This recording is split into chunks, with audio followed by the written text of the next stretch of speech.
सी language की class में आप सभी का स्वागत है, अभिनंदन है। मैं शशि शंकर सिंह आज आपको नेस्टेड इफ एल्स स्टेटमेंट के बारे में पढ़ाने जा रहा हूँ। नेस्टेड इफ एल्स स्टेटमेंट यानी कि इफ के अंदर बार बार एल्सिफ आए, लास्ट में एल्स आ जाए तो उसे नेस्टेड इफ एल्स स्टेटमेंट कहते हैं। जब हम प्रोग्राम बनाएंगे तो यहाँ पे इफ का यूज होगा, इफ के बाद फिर इसके अंदर एल्सिफ, फिर एल्सिफ, फिर यहाँ पे लास्ट में इल्स आएगा, नहीं तो यदि, नहीं तो यदि, नहीं तो यदि, नहीं तो किया, है ना। तो एक ऐसा प्रोग्राम बनाते हैं जो कि स्टूडेंट का रिजल्ट शीट निकालेगा।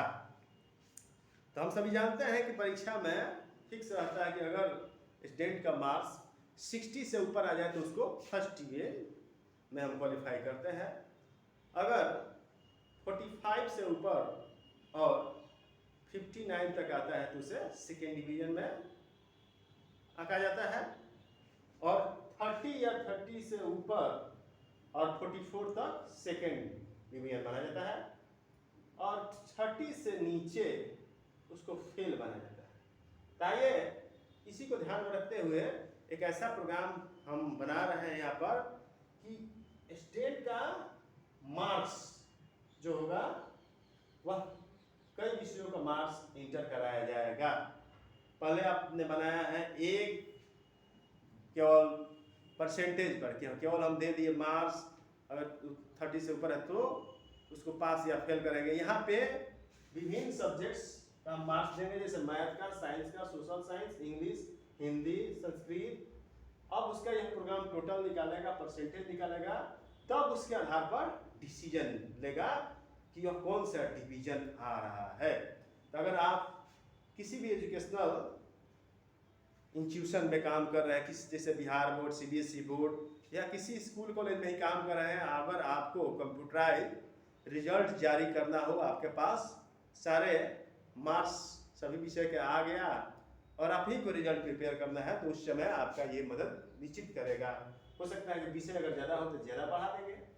यहाँ ध्यान देंगे, A program in C language that prepare result sheet of a student, इसको हम कमेंट कहेंगे, स्लैश स्टार और स्टार स्लैश के अंदर है, ये कमेंट है, इसका कोई आउटपुट नहीं होता है, लेकिन हम प्रोग्राम का पर्पस शो कराने के लिए कमेंट हम लिखते हैं। अच्छे प्रोग्रामर के गुण है कि अपने प्रोग्राम में एक नोट्स यानी एक रिमार्क्स दे दे जिससे दूसरे को भी समझने में आसानी हो, उसी को कहते हैं कमेंट्स।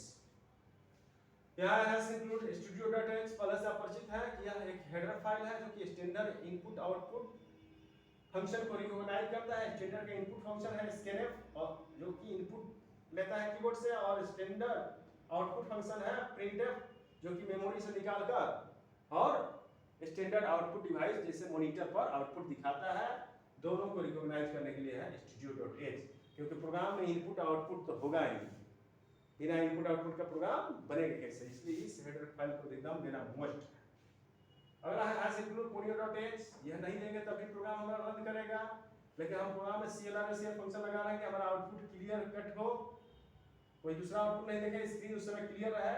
और गेट ch लगाते हैं कि अगर हमारा इनपुट हो रहा है उस समय स्क्रीन रुके, तो दोनों को रिकॉग्नाइज करने के लिए ponyo.h है, अपना ये डायरेक्शन देगा, अपना काम अच्छे से कर सकेगा। उसके बाद यहाँ void main हमने लिखा है, ये मेन फंक्शन है, इसके पहले void कीवर्ड लगाया है जो कि मेन में कोई वेरिएबल वैल्यू नहीं जाने देगा। और यहाँ ओपनिंग ब्रेसेस से मेन का बड़ी आपका स्टार्ट हुआ है। यहाँ clr फंक्शन है, क्लियर द स्क्रीन, जो स्क्रीन को क्लियर करके रखेगा। आउटपुट के समय जैसे हम कोई भी बोर्ड पर कुछ लिखते हैं तो पहले का चीज मिटा देते हैं, साफ दिखता है, नाइस एंड क्लीन हमारा आउटपुट आएगा। उसके बाद यहाँ पे हम वेरिएबल डिक्लेयर किए हैं इंटीजर टाइप का। यहाँ math, science, SCI social science के लिए, इंग्लिश, हिंदी, SN के जो भी नाम शॉर्ट नाम दिए हैं, नाम से वेरिएबल हम डिक्लेयर कर सकते हैं, और टोटल नाम का। अगला एक और वेरिएबल डिक्लेयर किया है नेक्स्ट लाइन पर, PER माने परसेंटेज के लिए, जो फ्लोटिंग टाइप का है, परसेंटेज चूंकि दशमलव में आने की संभावना है, जब उसको भाग देंगे तो दशमलव में आएगा, एकदम फ्लोटिंग रहेगा तो पॉइंट पॉइंट पे रिजल्ट देगा। उसके बाद प्रिंटफ का यूज करके हमने एक मैसेज दिया है कि इंटर मार्क्स ऑफ 6 सब्जेक्ट्स, हम चाहें तो ये चीज़ हम 6 सब्जेक्ट का मार्क्स देना है तो 6 बार हम लिख सकते थे।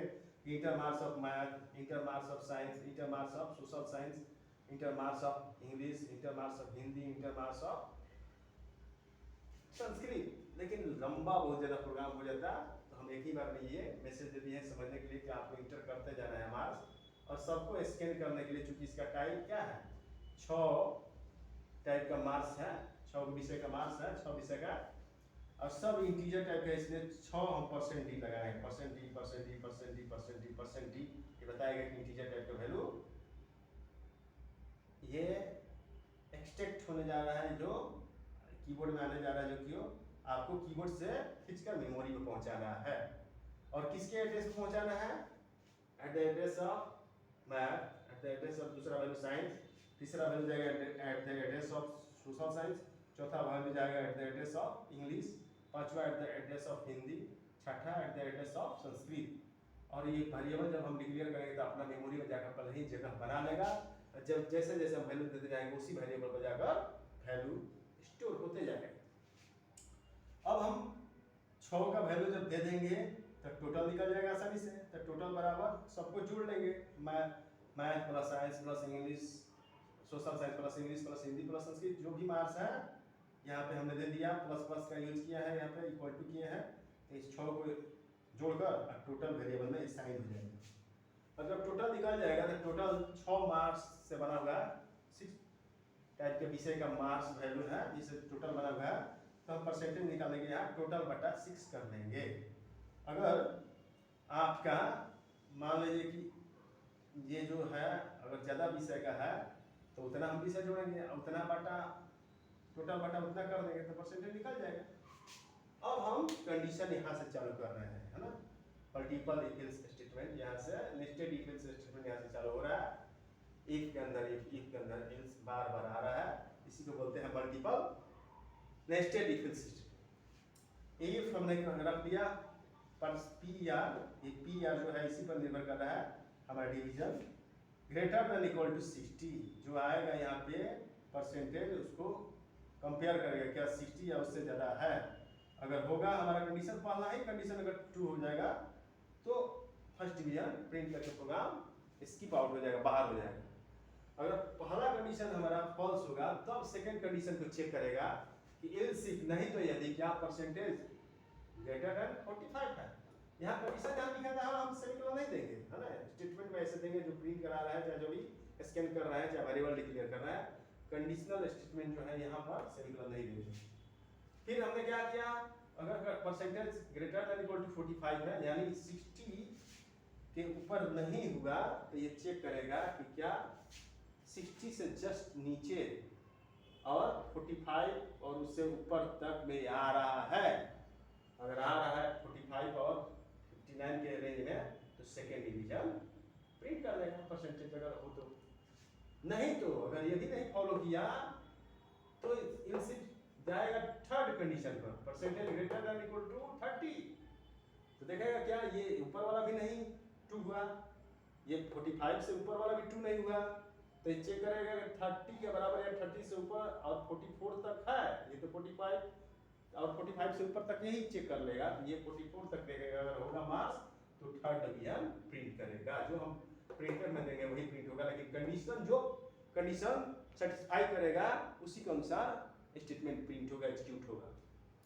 अगर ये 30 के ऊपर 30 और 30 से ऊपर भी नहीं गया तो क्या निश्चित ही कि 30 के नीचे होगा, तो यहाँ कंडीशन देने की जरूरत नहीं है, नहीं तो दे भी सकते थे इफ, है ना, यहाँ पे परसेंटेज लेस देन 30, वही काम कर देगा एल्स, नहीं तो मैंने ये भी नहीं फॉलो किया, वो भी नहीं किया, तो निश्चित है कि परसेंटेज 30 के नीचे होगा, प्रिंट कर देगा फेल। और यहाँ पे गेट ch क्या यूज हुआ है, इस इनपुट के समय स्क्रीन को रोक कर रखेगा और यहाँ पे मेन बड़ी प्रोग्राम का फल हुआ। तो इस तरह आप कभी भी रिजल्ट शीट बना सकते हैं, किसी भी ऑर्गेनाइजेशन में आप हैं, किसी भी एजुकेशनल संस्थान में, तो निश्चित ही परीक्षाएं होती है और रिजल्ट बनते हैं, वहाँ पे आपका ये प्रोग्राम निश्चित ही मददगार होगा। हाँ, हो सकता है कि आप का जो विषय है कम या ज़्यादा हो जाएगा, तो उसके अनुसार उतना हम विषय स्कैन कर लेंगे, उतने वैल्यू को टोटल में जोड़ लेंगे और जितना विषय होगा टोटल में उतना संभाल देकर परसेंटेज निकाल लेंगे। यही चीज़ है। तो आज कक्षा के यहीं पर समापन करते हैं। धन्यवाद, नमस्कार।